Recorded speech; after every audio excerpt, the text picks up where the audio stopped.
We are discussing about geometric progressions. So what is a GP? A sequence of non-zero numbers is called GP, abbreviated as GP, geometric progression, if the ratio of a term and the preceding term to it always a constant quantity, and the constant ratio is called the common ratio. The constant ratio is called the common ratio, or you can say if we have A1, A2, A3, this is a sequence and this will be called in a GP when an plus 1 by an, that is A3 by A2, A2 by A1, this is a constant. It's a constant. For example, let me take 4, 12 and 36 likewise. So if you take 12 by 4, you take 36 by 12, all are going to be 3. So 3 is a constant here, and this sequence is in GP, right? So now we have a geometric series also. If this A1, A2, A3, this is a GP, then the expression of this form A1 plus A2 plus A3 plus AN, it goes up to end. This is called a geometric series. This is not known as a geometric series. Now it can be a finite series. If you stop at AN, it's a finite, and if it goes like ellipses are there are infinite terms of a GP. Now what is the general term of a GP? So the general term of a GP, that is AN, is nothing but A r to the power n minus 1, A r to the power n. So this n and this n, if this is A2, say, you have to use A r to the power 2 minus 1. This A is the first element and this r is the common ratio. R is the common ratio. There is a theorem that nth term from the end of a finite GP, that means if you have A1, A2 like this, and it is till an. Now we need to find out the term. We have to prove that the nth term from the end of a finite GP consisting of, say, m terms is A r to the power m minus n, or you can say an is equal to the L is the last term, L is the last term, and this is 1 by r to the power n minus 1. L, that is the nth term from the end, will be the last term, and 1 by r to the power n minus 1. This is the result. This is the nth term from the end of a GP, end of the GP. And there are certain questions which can be formed. So let me take a question. The question is, find the ninth term and the general term of the progression. The progression is given as 1 by 4, minus 1 by 2, 1 and minus 2. So we have to find the ninth term. So as I said, an is A r to the power n minus 1. So we have to find out A9. Ninth term is what? A r to the power 9 minus 1. And this is going to be equal to A is what? Here, A is this 1 by 4. R is 1 minus 1 by 2 by 1 by 4. And this R is going to be minus 2. So in place of R I am writing minus 2. And to the power 8. Right, this comes to be 64. And what is the general term? The general term will be what? It will be an is A r to the power n minus 1. This is also the general term, nth term and general term. So this will be equal to, so you know that A is 1 by 4 and R is of course minus 2 here to the power n minus 1. So how we are going to write it? Because this can be written as 1 by 2 square. And this is minus 2 to the power n and minus 2 to the power minus 1. So this we can combine, we can separate this. This is minus 2 to the power minus 1. So minus we can separate out. So we can directly write it as minus 1 to the power n minus 1 and when we take minus 1, it will 2 to the power n minus 1, and this is 2 square, so it goes up. So 2 to the power n minus 3 it will become. So this is how we solve these simple questions like this. Then we come to a very important aspect of GP, which is, and there are certain NCERT questions also, okay, in between, and that we are going to cover when we actually go to the questions. So now there comes question of selection of a term in GP. Selection of a term of GP. So in many questions there will be questions like, if the sum of three numbers in GP is 38, their product is 1728, find the term. So how are we going to assume the number? So I'll give you an idea. The number of terms are here, the terms you are going to take are here, and the common ratio will be what? I'll just tell you. If the question is asking three terms, if there are three terms in a GP, so we'll take always the middle term as A, this one as A by R, and this one as AR. So these are the three terms, and the common ratio will be R. If the question is asking four terms, then you will not start with A in between. In between A will not be there, it will be AR and A by R. And then you will have AR cube here, and then you have A by R cube here. And the common ratio will be R square. Now let us assume that we have 5 terms. So whenever we have odd terms, we have to in between have A. So we'll have A, and similarly this thing will go A by R here and AR here, then A by R square here, and this AR square here. So these are 5 terms. These are 5 terms, and the common ratio is R. Always assume and know that if the even terms are there, common ratio will be R square. If odd terms are there, common ratio will be R. I'll just take a question here for the selection of terms so that you understand how the question are being formed, right? Now question is, 3 numbers are in GP whose sum is 70. So 3 numbers are there who are in GP, and the sum is given as 70. If the extremes be each multiplied by 4 and the means by 5, they will be in AP. Find the terms. So whenever we have the term, as I said, we can take 3 terms as A by R, this way we can take, right? Now I'll tell you another method. There is one more method we can have it. Let us assume that it is one is A, one is AR, and one is AR square, right? This will also be in GP only. Now why we have assumed this, I'll tell you. The question is saying like this. The question is saying the sum is 70. That is A plus AR square is 70. So we have, and it is given that if the extremes be multiplied by 4, so extremes are this and this. So if they are multiplied by 4, that is 4A plus 4AR square, and means by 5. If this mean is multiplied by 5, this multiplied by 5, this multiplied by 4, multiplied by 4. And if this is done, this 4A, 5AR and 4AR square, these 3 will be in AP. So in AP, you know that twice of this one, 2 into 5AR will be equal to this 4A plus 4AR square, and this gives you 5R equals 2 plus 2R square. I'm just cancelling the common terms, and you have this one equation,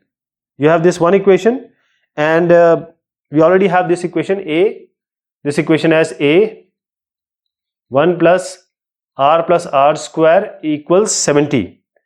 So when we solve this equation, this is a quadratic equation, we'll get R as 2 and R as half. So when we put R as half here, in this case we'll get A, and this A comes to 40. So the terms will be 10, 20, 40, and when we put this R as half, you'll get 40, 20 and 10. I'm just giving you, I'm not doing the calculation, I'm giving you the idea how the questions are going to be solved when the selection is given. But most of the time, these are the ways we take. Even if you take this, the answer remains same. But just because I want to give you a flavor that sometimes questions may ask differently, so you can have this kind of arrangement as well. Coming to the sum of n terms of a GP. So this is sum. This S is sum of GP.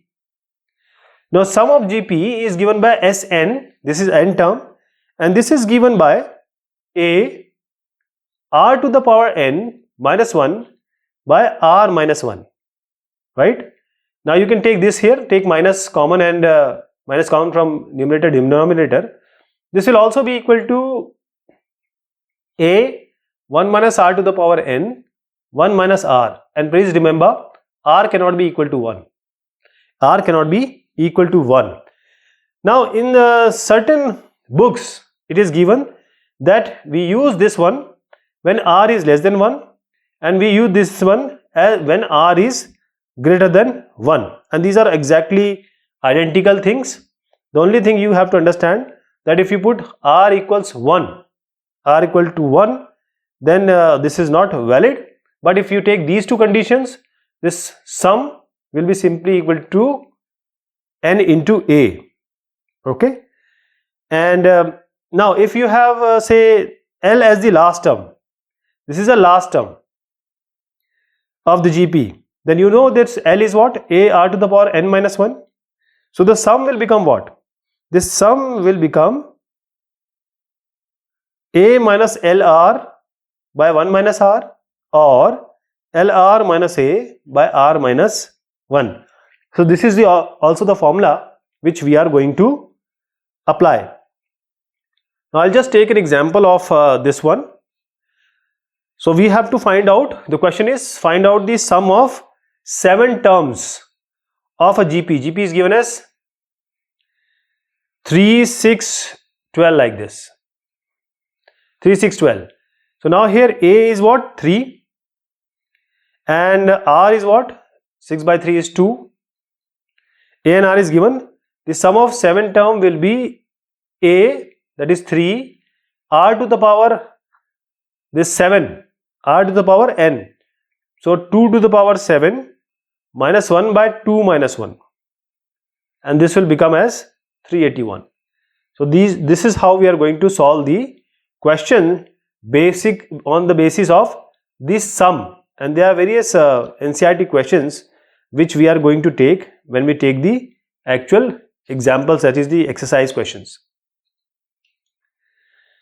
Now coming to a very important aspect, which is the sum of an infinite GP. Same thing, but when you take sum of an infinite GP, the sum will be equal to A by 1 minus R. Please remember, because here we will use the concept of, because sum was what? A 1 minus R to the power n 1 minus R, or R minus 1 to the R minus 1 minus 1 by R minus 1. Now we have to apply this n as infinite. So when we apply the limit tends to n tends to infinity, this will come as A by 1 minus R. So directly you can use this. Just I'll give you an example. Let us take an example. Now we have to prove that 6 to the power half, 6 to the power 1 by 4, 6 to the power 1 by 8, it goes up to infinite, equals 6. So now since these are all the power, so we can add them. This is half plus 1 by 4 plus 1 by 8, and this goes up to infinity. This is equal to 6, you have to prove. Now we know that this is a GP. This is a GP. And what is the sum of this one? The sum will be A upon 1 minus R. A is half by 1 minus R, 1 by 4 by 1 by 2, 1 by 4 by 1 by 2, and this is going to give you half only. So you have half. So what is the 1 minus half is half only, half by half is 1. So this is 6 to the power 1. This is how it becomes 6. So this is the sum of infinite GP. Right? So we have two things, sum until n numbers and sum until the last, means infinite numbers. Let us take the properties of geometric progressions. So we are taking the properties of GP. So the first property is saying if all the terms of a GP, that is we have, let us take common A1, A2, A3, AN. Now, if all the terms of a GP be multiplied or divided by the same non-zero constant, then this GP, this also becomes a GP, means the multiplication division will also make this GP as a GP with the same common ratio. So it won't change. So same, multiply or divide by any constant K, this will remain as GP and the common ratio also remains same. The second property is this: the reciprocal of the terms of a GP form a GP. That is, if you take A1, A2, A3 and you take A1 by A1, 1 by A2, 1 by A3 like this, this will also be in GP. The third one is, if each term of a GP is raised to the same power, the resulting sequence also forms a GP. That means if this is a GP, you raise it to the power A1 to the power K, A to the power K, like this, AN to the power K. This will also be your GP. But the common ratio now becomes, what is the common ratio? It was earlier R. Common ratio will become R to the power K. Now the fourth property is saying, if in a finite GP, the product of the term equidistant from the beginning and the end is always same, and it is equal to the product of the first and last term. That is, if you have this, say we have AN, let me write it here, A1, A2, A3, now AN minus 1, AN minus 2. So if you multiply A1 and AN, it will be equal to A2 into AN minus 1, and this will be equal to A3 into AN minus 2. All will remain as A1 into AN. So it has to be equidistant from the rear and front. Next property is saying, three non-zero numbers A, B, C, they are in GP when B square is AC. This we know, B, because B by A equals C by B, this forms B square AC. This is going to be used a lot. If the terms of a GP are chosen at regular intervals, then the new sequence formed also forms a GP. That is, this is A1, A2, A3, AN minus 1, AN. So you take second term, fourth term like this, A, sixth term, or you take A1, A3 regular ways, or you can take A3, then you can take A6. So all these, if you take a regular term, extract the regular in the regular interval, it will also be in GP. This is what is being said. Now seventh property is saying, if A1, A2 till AN is a GP of non-zero, non-negative terms, then log A1, log A2, log AN will be an AP. So if A1, A2, these are in GP, so if you take log of A1, log of A2, log of AN, this will be in AP. This will be in AP. This is in GP. And log will be in AP. This you have to understand. Okay, there's various problems which are on the basis of this example which we have seen. Now let me just take an example which belongs to NCERT, so that we can use, or we may know how we are going to apply this. So the question is saying, if A, B, C, they are in GP, and it is being said that A1 by X equals B1 by Y equals C1 by Z, then we have to prove that X, Y, Z, they are in AP.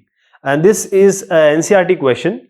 So how do we do that? Let us assume that this is equal to Z or lambda. This is already Z. So it's equal to lambda. So what will it become? A will become, if A 1 by 2 equals say lambda, so it will become what? Lambda. This is under root only, so lambda square will become. When this goes here, the denominator will take the higher place. So A will be lambda to the power X, B will be lambda to the power Y, and C will be lambda to the power Z. And since A, B, C are given in GP, B square will be equal to AC. So B square is what? Lambda to the power Y square equals lambda X, lambda Z. That means lambda to the power 2Y equals lambda to the power X plus Z. What does it mean? It means 2y has to be equal to x plus z, and this is only possible when x, y, z are in AP. So x, y, z are in AP. So we are applying these different property to solve certain questions. Now we would like to talk about geometric mean. Geometric mean. We want to insert geometric mean between two numbers. See, we have say A and B. There is a GP and we have a sequence. Now we want to insert G1, G2 till Gn. These G1, G2, Gn are known as geometric means. Geometric means.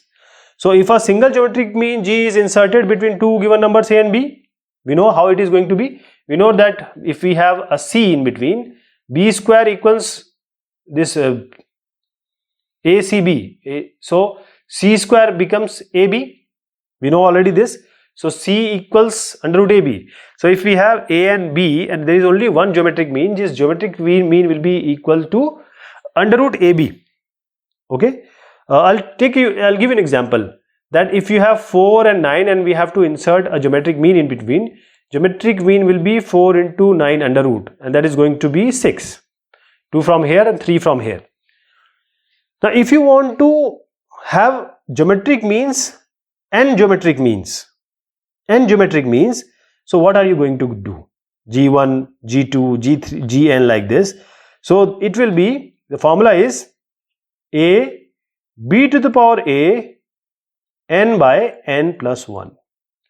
So how many numbers you want, you can just put in this formula. In this formula you have to put, then you will get number of geometric means. There is a theorem also that if n geometric means are inserted between two quantities a and b, then the product of n geometric means, all these geometric means G1, G2 till Gn, mean is the nth power of a single geometric mean between the two quantities. That means the G to the power n, or you can say it's equal to G to the power n because you're multiplying it. G1, G2, G1, G2, G3. If you multiply, let me multiply it. G1, G2 and Gn. So the theorem is saying if n geometric means are inserted in between two quantities and the product of n geometric mean is the nth power of single geometric mean. So if there is only single geometric mean here, this will be equal to G to the power n. This is one of the very important property. Now I'll take few more things here. Some important properties of arithmetic and geometric mean, because they are always seen in a combined way.